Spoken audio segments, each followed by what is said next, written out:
I can remember absolutely everything, young man. That's my curse. That's one of the greatest curses ever inflicted on the human race, memory. I was his oldest friend, and as far as I was concerned, he behaved like a swine. Not that Charlie was ever brutal. He just did brutal things.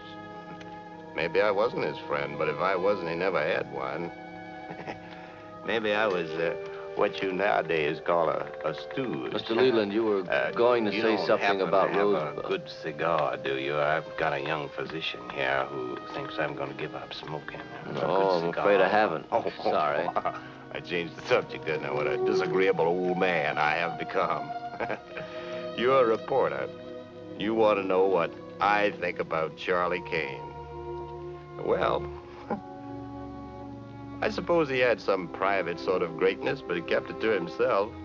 He never gave himself away. He never gave anything away. He just left you a tip.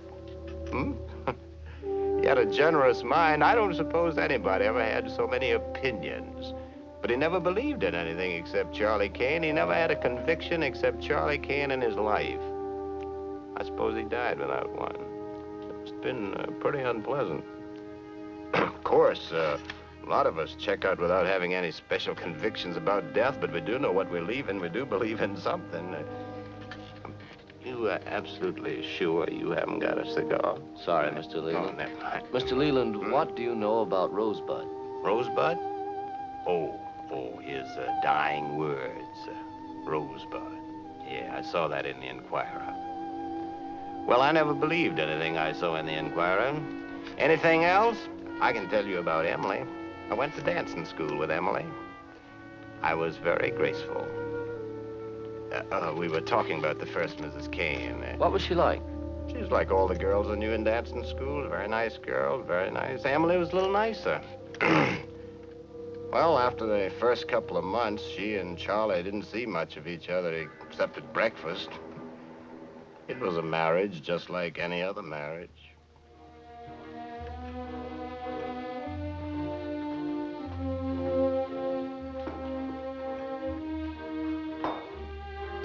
You're beautiful. Oh, I can't. Yes, you are. You're very, very beautiful. I've never been to 6 parties in one night Extremely in my beautiful. whole life. I've never even been up this late. Just a matter of habit. I wonder what the servants will think. They'll think we enjoyed ourselves. Yes. Didn't we? I don't see why you have to go straight out to the newspaper. You never should have married a newspaper man. They're worse than sailors. I absolutely adore you.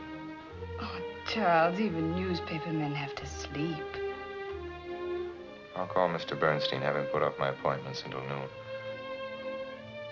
What time is it? Oh, I don't know. It's late. It's early. Charles, do you know how long you kept me waiting last night while you went to the newspaper for 10 minutes?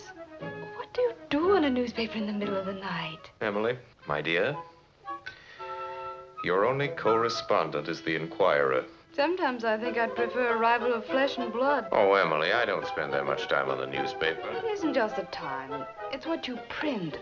Attacking the president. You mean Uncle John? I mean the president of the United States. He's still Uncle John. He's still a well-meaning fathead who's letting a pack of high-pressure crooks run his administration. This whole oil scandal. He happens to be the president, Charles, not you.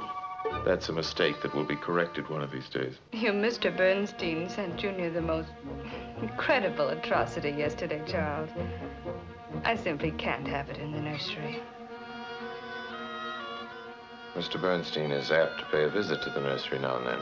Does he have to? Yes. Really, Charles? People will think... What I tell them to think.